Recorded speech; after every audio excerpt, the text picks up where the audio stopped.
What's going on, guys? Welcome to another video. Today we're talking about cameras, two cameras against each other from the same brand actually. Sony's A7S III, the new camera that is to be released and launched for shipping in September, late September, and Sony's 2018 camera, the A7 III. Both cameras have some exceptional capabilities.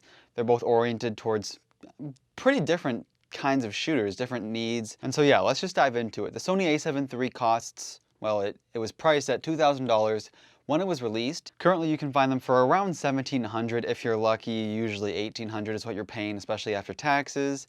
And the A7S III is on the market for $3,500. So we're going to talk about what some of the differences are between the two cameras, between the two lines of cameras that they're in, and also if the A7S III is $1,500 better than the A7 III. Now, Sony has taken 5 years to release the A7S III to consumers like us and shooters. It's been a long time, and the A7S II was highly regarded for its low light capabilities and also how it just oriented itself towards practical shooting.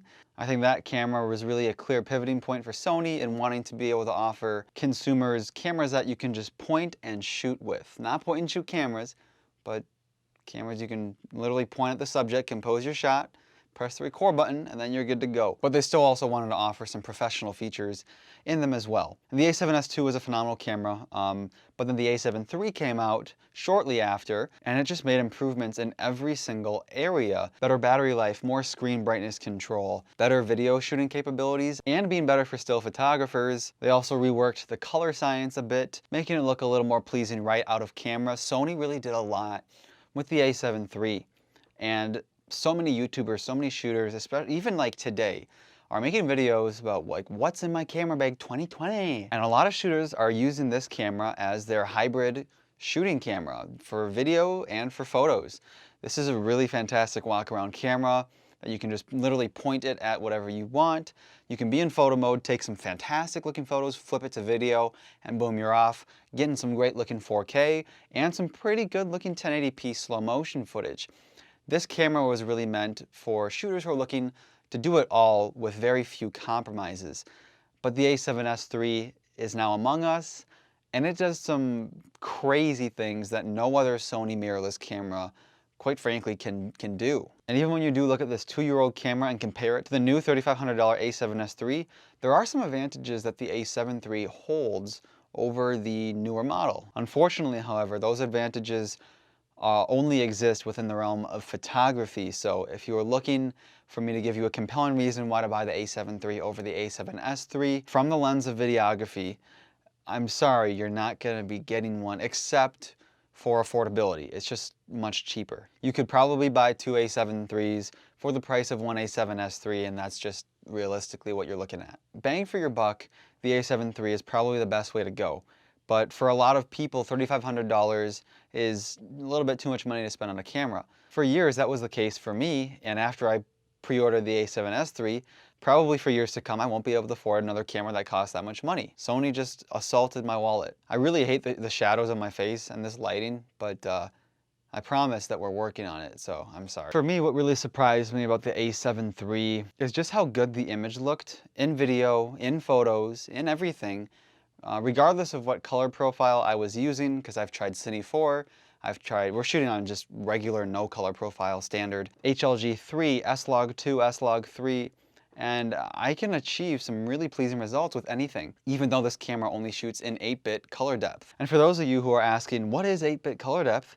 Well, then you probably don't need a camera that can do any better than that if you're not concerned about it, if you don't know what it is. So right now I'm kind of listing off the reasons to get the A7 III over the A7S III. And continuing on, this camera in 4K looks surprisingly good.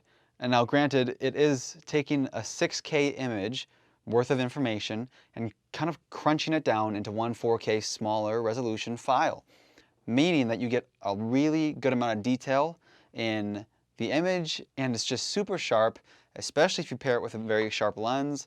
However, for some reason, the A7S III's 4K mode is not oversampling, but it also looks better than the A7 III. This was done in a test, I believe, by Gerald Undone. It might not have been him.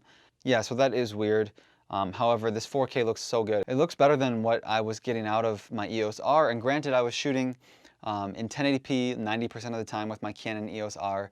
But whenever I did shoot 4K, I just didn't really think it was worth it because the image didn't look that much more clean, sharp, whatever. It didn't look very high res to me for what I was actually shooting in, the file sizes I was getting out of shooting all I in 4K. But with the A7 III, you're getting so many benefits because not only are you getting a really sharp and clean image, you're also shooting it at 100 megabits per second, meaning that your file sizes are going to be drastically smaller than that of an all-I Canon EOS R. Now granted, you can shoot an IPB on the EOS R to give you similar file sizes, but I just don't think that the EOS R looks quite as good, and it's also not in full frame 4K. So when you're considering cameras that cost under $2,000, the A7 III really doesn't compromise very much. Unless you already own the A7 III and a ton of Sony glass, or your budget is beyond $2,000, I would highly recommend checking out the Panasonic S5.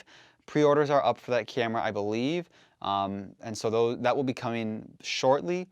That camera looks like a beast, and it looks like it could be the dominant $2,000 or below camera on the entire mirrorless market. So definitely check that out. I made a video about it, so go check out that video if you haven't already.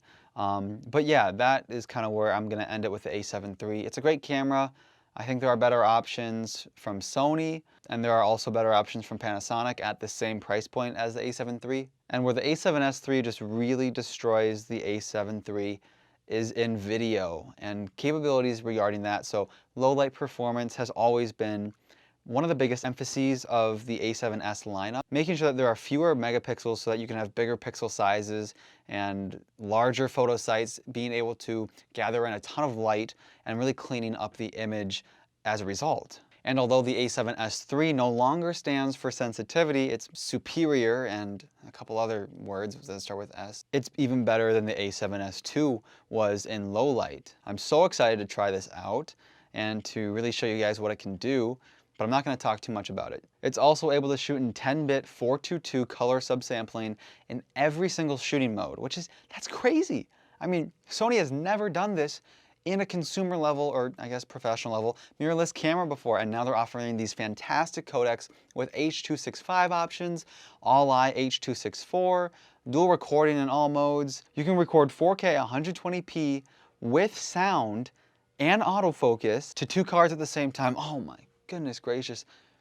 That's ultimately why, like, the combination of convenience with professional, fantastic looking images, it's really become a reality for shooters, and that's why I bought that camera. So I'm not going to say anything else about the A7S III until I get my hands on it and I'm able to show you guys some footage from that camera. I hope you enjoyed this video. It was a quicker one. Do feel free to like it if you enjoyed it. I already kind of said that. Subscribe to my channel if you haven't already. Ring the bell for notifications. We will be uploading every Monday. There's someone vacuuming outside, so I'm going to hop off right now. I'll see you guys later.